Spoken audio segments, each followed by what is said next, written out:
Enero de 1999. La policía de Texas sigue las pistas encontradas tras la desaparición de 3 miembros de la conocida familia O'Hare y un botín de oro. Teníamos a una familia que llevaba varios años desaparecida.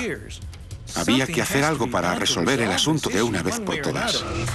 A medida que el misterio se desentraña, cada vez más pruebas apuntan al secuestro de la familia. La prensa estaba por todas partes. Era un caso importante, no solo a nivel estatal, sino en todo el país. Como agente del FBI, mi deber era que los culpables respondieran ante la justicia. Se trata de lo que está bien y lo que está mal, como secuestrar y matar por dinero. Situada en el corazón de Texas, Austin está considerada como una de las ciudades con mayor calidad de vida de los Estados Unidos. Además de albergar la sede del gobierno estatal y la Universidad de Texas, es también la capital mundial de la música en directo, famosa por su próspera cultura y su ambiente relajado. Austin es una ciudad preciosa. Ofrece todo lo que se puede pedir para vivir en ella, incluyendo un ambiente intelectual. Tal vez sea el secreto mejor guardado del estado de Texas. Con su mentalidad abierta, Austin se enorgullece de ser un refugio para excéntricos y personalidades fuera de lo común. En 1995, Madalyn Murray O'Hair es una de estas personas. A sus 76 años, es una reconocida activista y la fundadora de la organización Ateos de América. El gobierno utiliza la religión para mantener al pueblo controlado, lo que hace que a la iglesia se le suban los humos. Ateos de América es una organización que defiende la separación entre la Iglesia y el Estado. No creen en Dios, pero yo diría que sí tienen un sistema de creencias. Un sistema de creencias en el que no entra Dios. Madalyn se da a conocer como atea en los años 60, cuando gana una batalla legal para prohibir que se lea la Biblia en colegios públicos. Esta campaña le vale el sobrenombre de la mujer más odiada de América, según la revista Time. Siempre estaba provocando. Protestó contra el juramento que debe realizar el jurado por las menciones a Dios. Lo hizo incluso en un Belén de la capital, metiendo cizaña sin parar. O la adorabas o la odiabas. No había punto medio con ella. Tenía muchos admiradores, sobre todo en Austin, pero también en el resto del país, aunque sus detractores no se quedaban atrás. Aunque obligada a usar bastón y silla de ruedas a causa de la edad, en 1995 Madalyn sigue defendiendo los derechos de los no creyentes.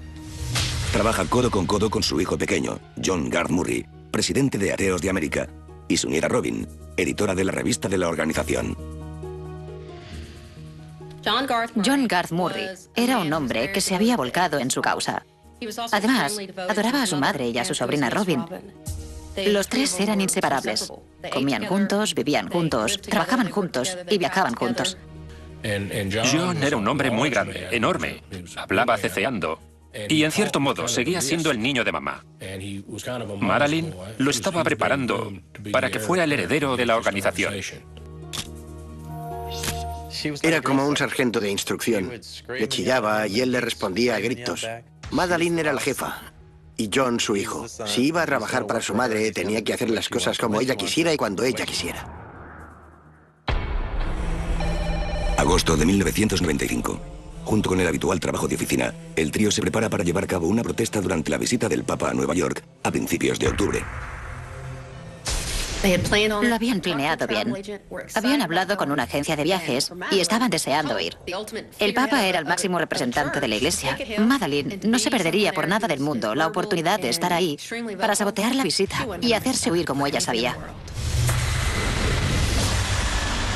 Sin embargo, su equipo se encuentra con un extraño mensaje aguardándoles en el despacho la última semana de agosto. Los O'Hare parecen haberse marchado de la ciudad sin previo aviso. Los empleados llegaron a la puerta de la oficina la mañana del 27 de agosto y encontraron una nota mecanografiada con el membrete de la organización. Llevaba la firma de John Murray y decía que los O'Hare habían salido de la ciudad por una emergencia y esperaban regresar sobre el 15 de septiembre. Días más tarde, uno de los empleados visita la casa que comparten los O'Hare. El Mercedes de John Garth ha desaparecido y hay señales claras de una marcha repentina. Los pasaportes se habían quedado en la casa, junto con la medicación de Madalyn. Me parece que por entonces ya usaba bastón y silla de ruedas, pero todo seguía en la casa. Tampoco se habían llevado a los 3 perros que tenían, a los que adoraban. El equipo de ateos de América los llaman al móvil de John Garth Murray. Aunque la familia es ambigua en cuanto a los motivos por los que se han marchado, revelan que están en San Antonio, a 130 kilómetros al suroeste de Austin. Hablaron con Madeleine, Robin y John. Los 3 les aseguraron que no había de qué preocuparse. Solo habían salido de la ciudad por negocios. Se lo explicarían todo muy pronto, cuando volvieran a casa. La fecha de regreso mencionada en la nota queda atrás, y la familia sigue sin regresar. En varias ocasiones, un desconocido responde al móvil de los O'Hare, antes de pasárselo a Madeleine, John Garth o Robin. En mi opinión, la gente de la asociación estaba muy preocupada porque no habían tenido noticias de los O'Hare. No habían vuelto en la fecha indicada y había un desconocido respondiendo al móvil de John. A lo largo de una conversación, Ellen Johnson, empleada de Ateos de América, habla con Robin sobre la extraña naturaleza de las llamadas. Le preguntó si algo marchaba mal o si los estaban reteniendo, a lo que Robin respondió que no podría decírselo aunque así fuera. En otra conversación igual de extraña que tuvo lugar más tarde, la última que Ellen Johnson mantuvo con Robin, le dijo que sabía que haría lo correcto. La última llamada de John Garth Murray se realizó desde su móvil la tarde del 29 de septiembre de 1995. Desde entonces no se supo nada más de él ni del teléfono.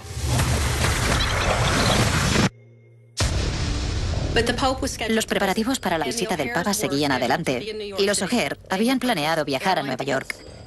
Habían comprado los billetes de avión y tenían previsto dejarse ver en los actos oficiales. Todo un logro para la organización. Cuando faltaron a la cita, la asociación comenzó a sospechar que algo iba muy mal. La noticia de la desaparición pronto llega a la prensa. No sabía lo que había pasado hasta que un buen día me lo encontré en las noticias. Decían que los 3 habían desaparecido en extrañas circunstancias, pero no se sospechaba que hubiera algo turbio en el asunto. Todo el mundo me preguntaba qué opinaba, pero no tenía la menor idea. Los rumores se extienden como la pólvora. Hay quien cree que Madeleine, anciana y frágil, ha decidido vivir sus últimos días en una suerte de exilio autoimpuesto. Otros piensan que el grupo ha huido al extranjero debido a ciertas complicaciones con la hacienda pública. Los rumores decían que los O'Hare se habían marchado del país para librarse de unos problemas de evasión de impuestos. En los meses siguientes, miembros de Ateos de América siguen realizando llamadas a los conocidos de O'Hare en el país y en el extranjero, tratando de encontrar alguna pista sobre su paradero, pero sin obtener resultados. La policía les informa de que no pueden hacer gran cosa sin tener pruebas de que se ha cometido un delito, ya que solo un familiar cercano podría denunciar su desaparición.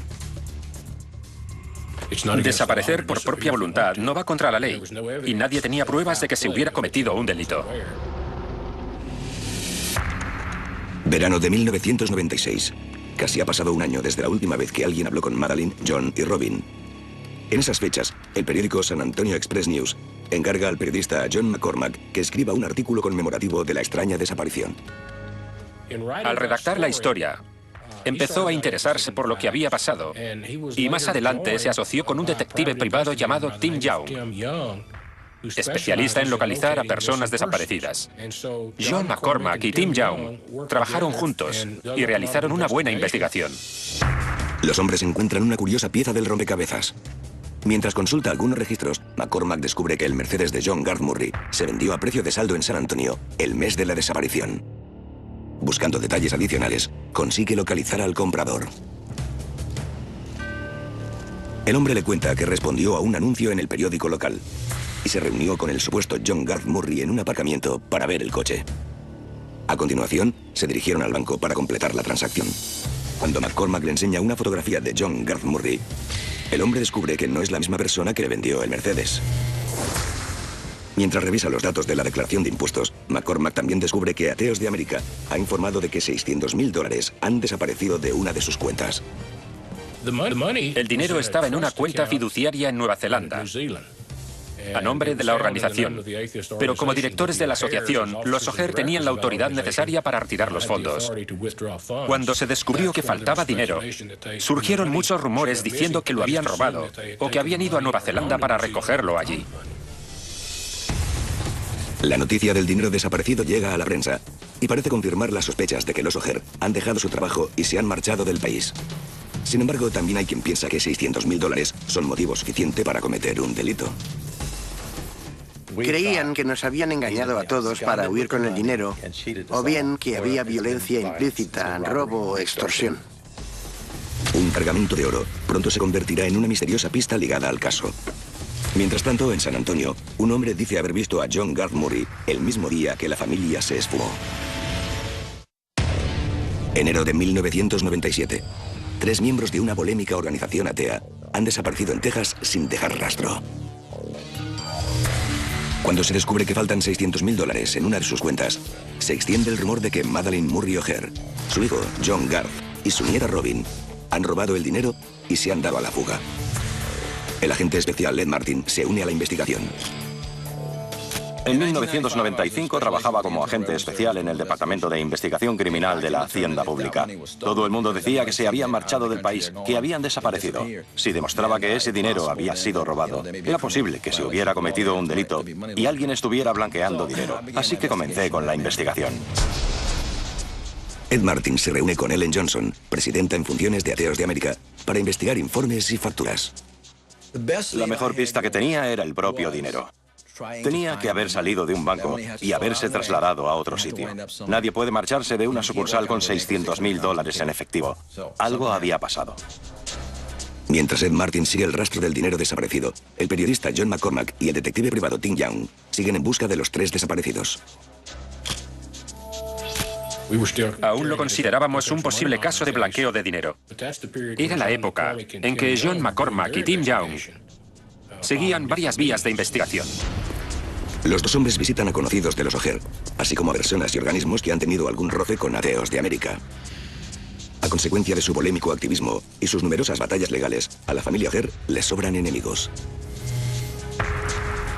McCormack y Young también siguen la pista de los muchos rumores que sitúan a la familia en el extranjero, con avisos de testigos por todo el globo que tratan de verificar en registros de propiedad e inmigración, dentro y fuera de los Estados Unidos. Siguieron posibles pistas en Nueva Zelanda, Japón, México, Canadá y varios países más, pero no aparecieron por ninguna parte. No había ni una sola prueba de que hubieran dejado el país. De hecho, su rastro parece limitarse al área de San Antonio, la ciudad donde dijeron estar haciendo negocios, justo antes de cesar las comunicaciones. Tim Young consiguió un registro con las llamadas realizadas desde el móvil de John Garth Murray. La actividad había aumentado mucho durante el mes de septiembre, con más de 100 llamadas realizadas a farmacias para conseguir la medicación de Madalyn, bancos, compañías aéreas. Tras hablar puerta por puerta con varios negocios en contacto con los O'Hair, McCormack y Young encuentran información relevante en una agencia de viajes. Además de su estancia en San Antonio, John Garth Murray hizo un viaje de ida y vuelta a Nueva Jersey en compañía de un hombre llamado Conrad Johnson. En ese momento, el agente especial de la Hacienda Pública, Ed Martin, establece su propia relación con Nueva Jersey. Los $600.000 que han desaparecido de Nueva Zelanda se transfirieron a un banco de Nueva Jersey el mismo día que John viajó allí. El banco confirma su visita. John Garth Murray entró en el banco y se presentó. Le pidieron la identificación, lo fotografiaron, sacaron una copia de su carnet, lo compararon con la firma que tenían en el archivo y entonces le permitieron realizar la transferencia. El dinero ha salido de Nueva Jersey para llegar a una tienda de numismática en San Antonio, uno de los muchos establecimientos de este tipo que McCormack y Young han visto en el registro telefónico de John durante el último mes. Por fin pude probar que el dinero se había movido de un estado a otro a través de transferencias bancarias. No estaba permitido moverlo, porque constituiría un delito. De modo que había pruebas que podían confirmar el blanqueo de dinero. Ahora solo faltaba encontrar a los sospechosos. McCormack y Young visitan la tienda de numismática en cuestión, mientras Ed Martin hace lo mismo por su parte. El dueño, Corey Tignor, les habla de su encuentro con John horas antes de que el contacto con la familia O'Hair cesara. Me llamó un hombre que se presentó como John Murray y me preguntó si podía venderle el equivalente a $600.000 en oro. Yo le dije que sí, que podía hacerlo, pero que tendría que pagar por adelantado y enviar el dinero a mi cuenta bancaria. Volvió a llamar varias veces a lo largo de 1 o 2 semanas. Un día me llamaron del banco para decirme que tenía $600.000 en la cuenta. Con el dinero en el lugar acordado, Cory Tignor prepara la entrega de un cargamento de monedas de oro. Las restricciones y regulaciones del Servicio de Correos Nacional dicen que solo se pueden entregar $100.000 en un día. De modo que para el viernes ya habían entregado $500.000. El señor Murry me llamó el jueves siguiente para decirme que quería recogerlo. Los hombres acuerdan reunirse en un banco local el viernes 29 de septiembre. Cuando el vicepresidente del banco se reunió con John Murry, Cory Tignor estaba acompañado de un agente de San Antonio fuera de servicio que hacía las veces de guardia. El señor Murry era un hombre alto y con barba. Llevaba una camisa blanca de manga corta y corbata. Tenía la ropa arrugada, como si hubiera dormido vestido. Era extraño, así que le preguntaron si pasaba algo, pero él dijo que no. Recogió $500.000, algo así como 350 kilos de oro. Nos llevó horas contarlo todo. Entonces, lo acompañamos al coche, colocamos la mercancía en el maletero y se marchó. Esa fue la última vez que lo vi. Al igual que el equipo de ateos de América, Cory Tignor tampoco vuelve a saber nada de John Garth Murry desde el último viernes de septiembre de 1995. El lunes siguiente llegaron los $100.000 en oro que faltaban. Intenté hablar con el señor Murry durante 2 semanas, pero no respondió al teléfono. Los nuevos descubrimientos parecen reafirmar las sospechas de que Madalyn, John y Robin han huido del país con el dinero de la asociación, después de cambiarlo por monedas de oro imposibles de localizar. Sin embargo, también hay quien piensa que los O'Hare han adquirido el oro bajo amenazas directas de un tercero. Sea como sea, el caso es cada vez más misterioso y despierta el interés del público. En las próximas semanas saldrá a la luz un nuevo informador que confirmará los peores temores de muchos con su fascinante historia. 1998. La polémica activista Madalyn Murry O'Hare y otros 2 miembros de su familia llevan 3 años desaparecidos en Texas. Muchos creen que el grupo ha vaciado las arcas de la Asociación Ateos de América, que la propia Madalyn fundó, cambiando el dinero por monedas de oro. Sin embargo, también hay quien intuye algo más siniestro en la desaparición. Mucha gente quería saber mi opinión. ¿Habían huido con el dinero o les había ocurrido algo? La verdad, yo no creía que Madalyn O'Hare se hubiera llevado el dinero. Nunca la consideré una ladrona.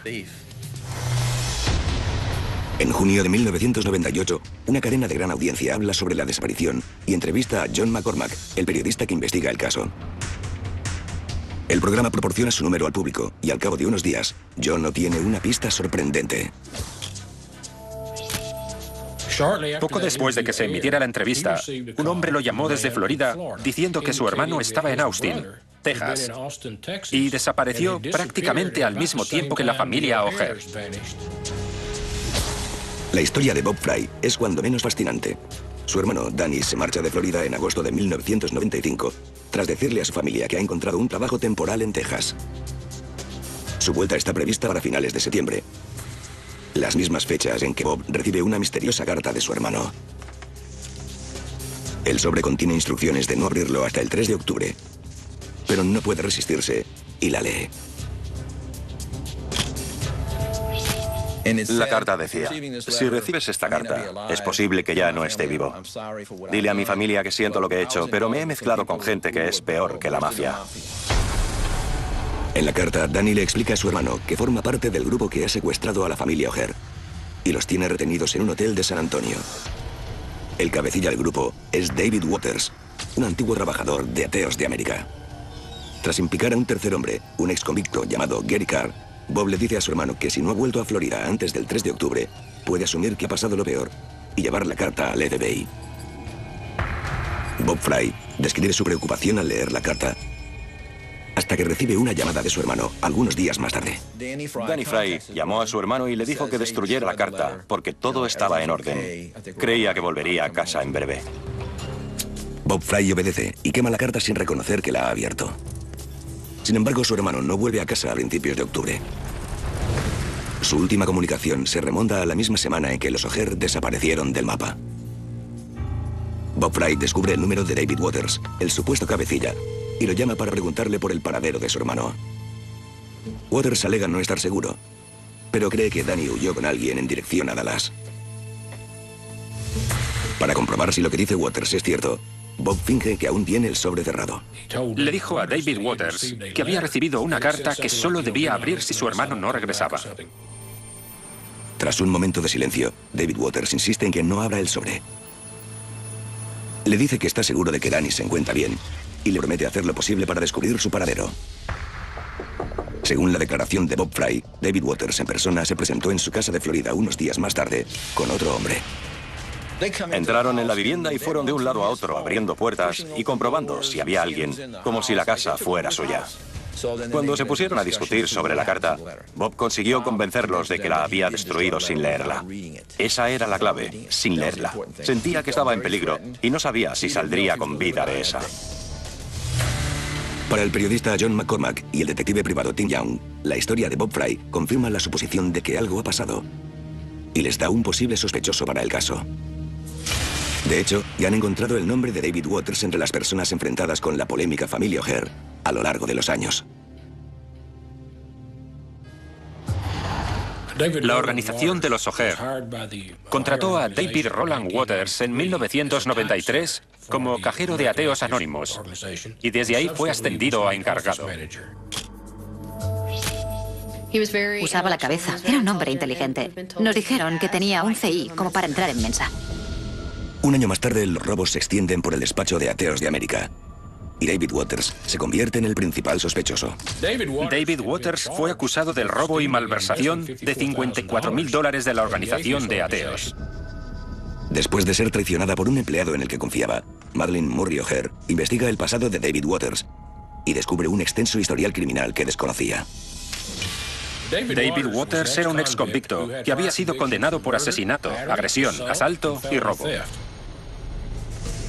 En lugar de guardar en secreto su descubrimiento, Madeleine difunde los antecedentes penales de Waters en la lista de correo de la organización. Madeleine comenzó a escribir un artículo sobre David para el boletín de la asociación, pintándolo como un individuo muy retorcido. Unos días después de recibir la llamada desde Florida, John McCormack publica un artículo en el que destaca la posible vinculación de Danny Fry y David Waters en el caso O'Hare. David Waters, todavía en Austin, no solo niega toda relación con las desapariciones de los O'Hare y Danny Fry, sino que él mismo busca la atención de la prensa para dar su propia versión de los hechos. David Waters buscaba la atención de la prensa hablando sobre los O'Hare. Estaba escribiendo un libro sobre Madeleine y quería conseguir publicidad. Waters se reúne con al menos un periodista para mostrarle documentos obtenidos en la sede de Ateos de América que demostrarían que los O'Hare llevaban tiempo planeando el robo y su posterior huida. Sin embargo, Waters es ahora un sospechoso clave para la policía. La agente del FBI, Donna Cowling, es asignada al caso y se reúne con el agente especial Ed Martin para revisar el trabajo de McCormack y Young. Ed llevaba años en el caso, pero se había centrado en la desaparición del dinero. La investigación no cambió de rumbo hasta que Tim Young acudió a las autoridades federales con toda la información sobre el secuestro y el posible asesinato de los O'Hare. Fue entonces cuando comenzaron los esfuerzos conjuntos entre ambas partes. En un intento por corroborar la historia de Bob Fry, Donna Cowling y Ed Martin visitan el hotel de San Antonio que se mencionaba en la carta destruida. Curiosamente, hay empleados que recuerdan a una anciana con cierto parecido a Madeleine Murray O'Hare por esa misma época. Cowling y Martin pasan entonces a buscar pistas más concretas entre los documentos del hotel. Tuvimos que mirar en cajas y cajas con registros antiguos que no seguían ningún orden. De verdad, buscamos hoja por hoja hasta que al final encontramos un documento que demostraba que David Waters y Gary Carr habían estado en el hotel. Eso significaba que la información que nos había dado Tim Young era probablemente correcta y solo había que encajar las piezas. Las pruebas circunstanciales aumentan al descubrirse que el Mercedes de John Garth Murray se vendió a precio de saldo a un vecino de la zona en un aparcamiento no muy lejos del hotel. Nos parecía posible que hubieran asesinado a los O'Hare. No sabíamos dónde estaban. Así que nos concentramos en las pruebas para solicitar una orden de registro que nos permitiera avanzar un poco. Un asesinato sin resolver cometido fuera de la ciudad atraerá en breve todas las miradas y descubrirá nuevos detalles sobre lo que le ha sucedido a la familia O'Hare. Septiembre de 1998. El FBI y la Hacienda Pública investigan en Texas la desaparición de la conocida activista Madeleine Murray O'Hare y dos miembros de su familia, John Garth Murray y Robin Murray O'Hare. Algunos piensan que han huido del país con un cargamento de monedas de oro, mientras que otros están convencidos de que han sido víctimas de un crimen. El principal sospechoso es un hombre de 51 años llamado David Waters, que había trabajado en Ateos de América. Sus antecedentes penales, un informador y varias pruebas parecen relacionarlo con los O'Hare durante el mes de su desaparición. El mismo informador lo vincula con un hombre llamado Danny Fry, en paradero desconocido. Sin el menor rastro de los 4 desaparecidos o sus cadáveres, la policía no tiene pruebas de que se haya cometido un crimen. La situación cambia en octubre de 1998, cuando el periodista John McCormack repara en la noticia conmemorativa sobre un cadáver sin identificar, encontrado en un río cerca de Dallas. Curiosamente, el hallazgo se realizó el 2 de octubre de 1995. El mismo fin de semana en que se denunció la desaparición de los O'Hare, la oficina del sheriff investigaba el hallazgo de un cadáver decapitado y sin manos en la orilla del río Trinidad, al oeste de Dallas. Jamás supieron quién era ese hombre, puesto que sin manos era imposible conseguir sus huellas dactilares. Y sin la cabeza, tampoco había historial dental. Por la época en que apareció el cadáver, y sabiendo que Danny Fry se dirigía a Dallas gracias a Waters, McCormack tiene una corazonada sobre la identidad del cadáver. Las pruebas de ADN demuestran que hay un 99,9% de posibilidades de que el cadáver aparecido en Dallas pertenezca a Danny Fry. Sin embargo, la policía necesita pruebas más tangibles para arrestar a David Waters. Mientras tanto, el sospechoso mantiene su inocencia y no parece que nade en la abundancia gracias al supuesto delito. En esa época me encargaba de vigilar a Waters y estaba delgado como un palillo. Ni siquiera comía bien. Me extrañaba que se estuviera convirtiendo en un saco de huesos si era cierto que había robado $500,000 en oro. Ese mismo mes, McCormack publica un artículo en el que expone la relación cada vez más probable entre los O'Hare, David Waters y Danny Fry, el hombre asesinado. Cuando el artículo se publicó, todo se revolucionó. Gracias a la publicidad del caso, la policía consigue su mejor pista hasta el momento. Una mujer llamada Patty Jo y expareja de Waters contacta con la policía de Austin y el FBI. Me reuní con ella en su apartamento. Saltaba a la vista que estaba asustada y que ese hombre la aterrorizaba, pero no nos dijo por qué. Hasta más tarde no descubrimos el tipo de relación que mantuvo con David Waters, lo que justificaba su miedo. En apenas una semana conseguimos que colaborara con nosotros y el misterio por fin se fue desentrañando.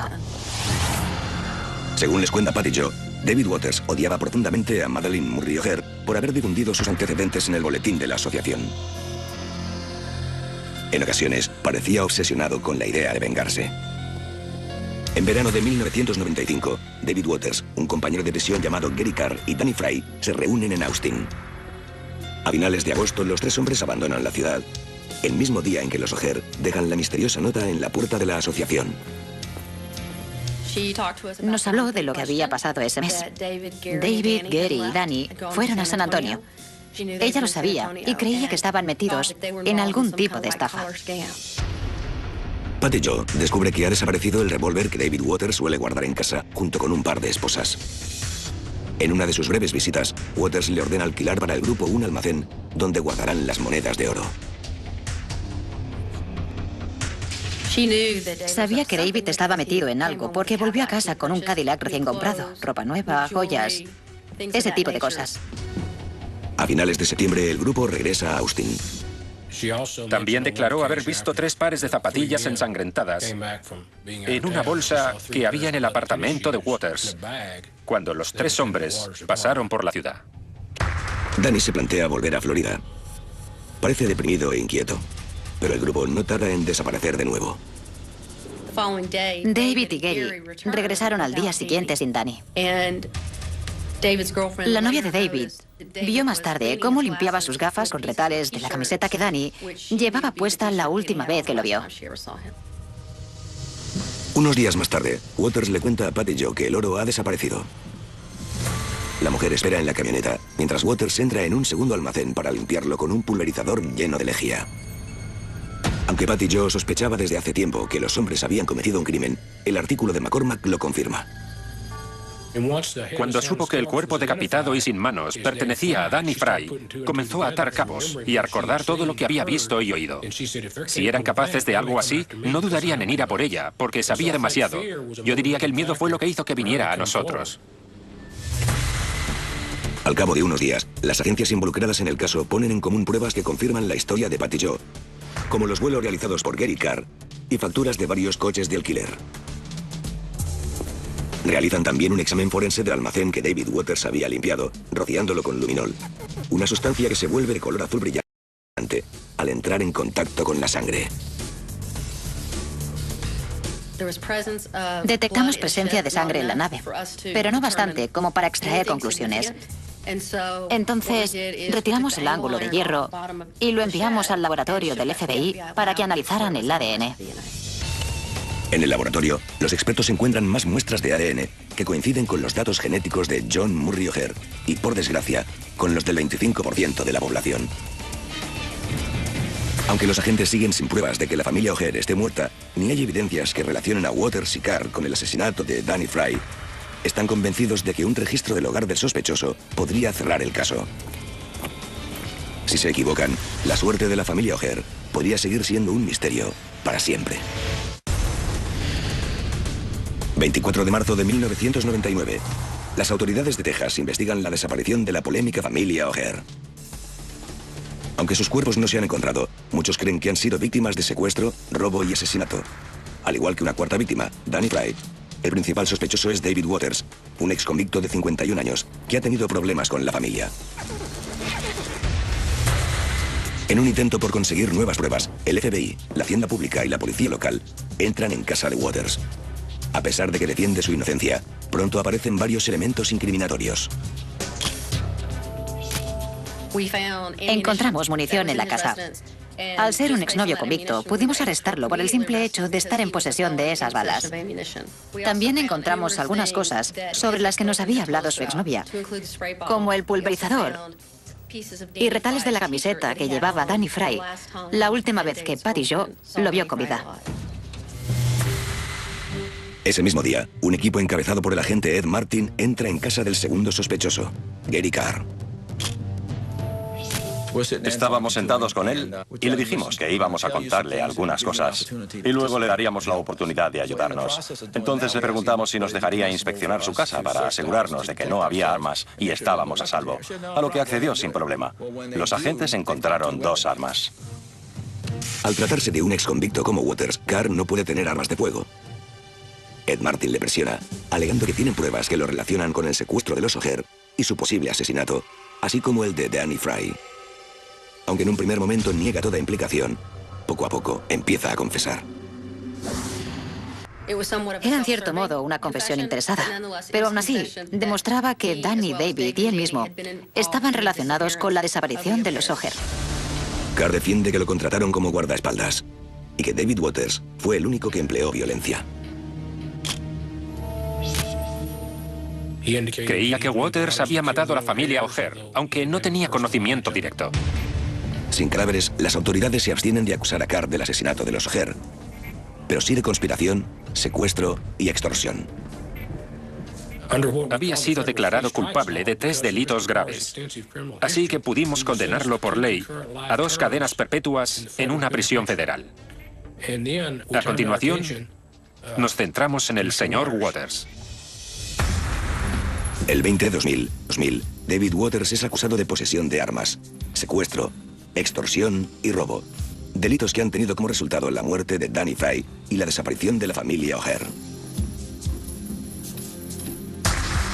Waters accede a realizar una confesión completa a cambio de mayor libertad a la hora de escoger prisión.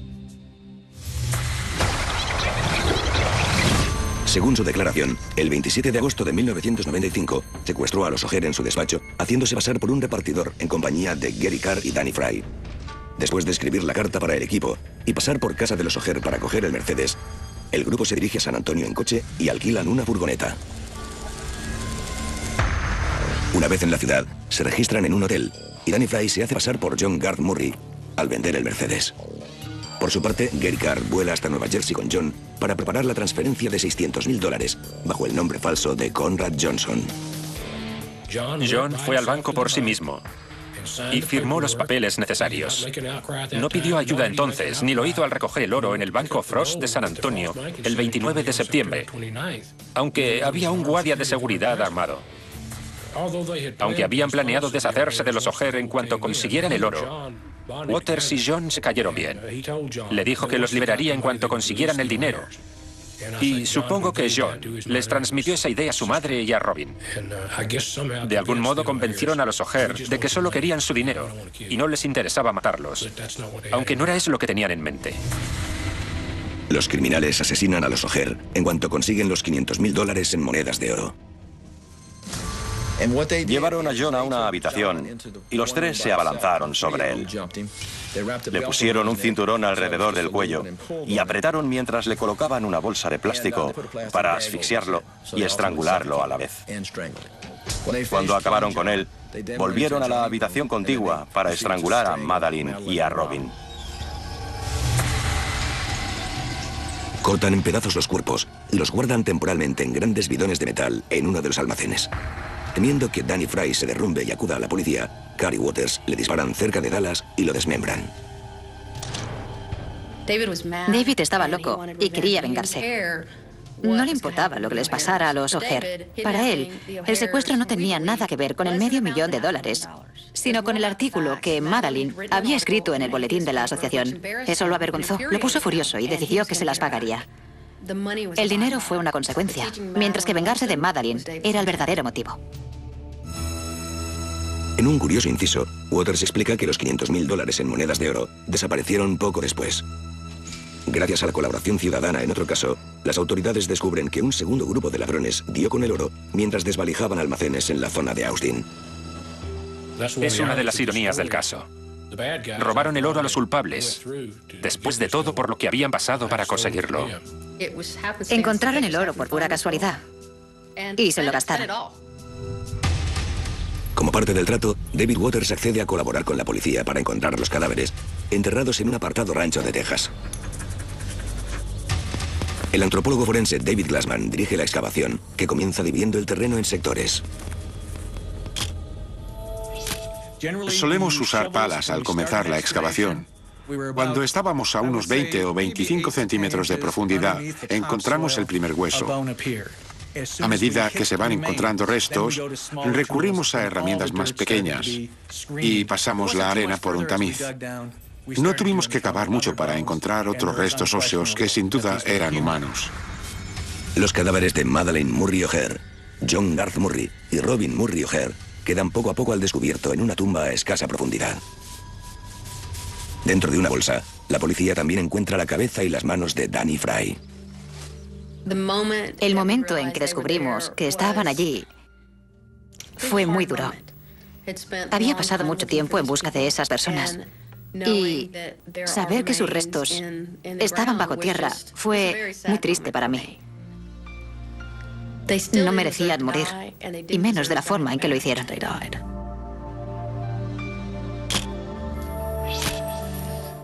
Perdí gran parte de mi propia historia.